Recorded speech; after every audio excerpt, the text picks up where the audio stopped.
vuelves de Madrid, ¿no? Y vuelves de Madrid más o menos con 21 años y eso es sobre los años 70 o así, ¿no? En el año 68.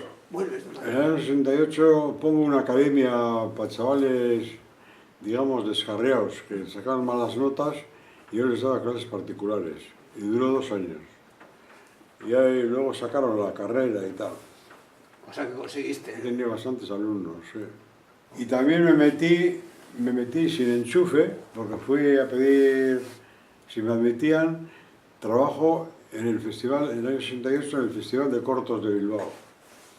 En el Festival de Cortos de Bilbao trabajé 2 años fuerte, un poco antes de ir a la mili y un poco antes del proceso de Burgos. Y estuve trabajando en el Festival de Bilbao bastante tiempo.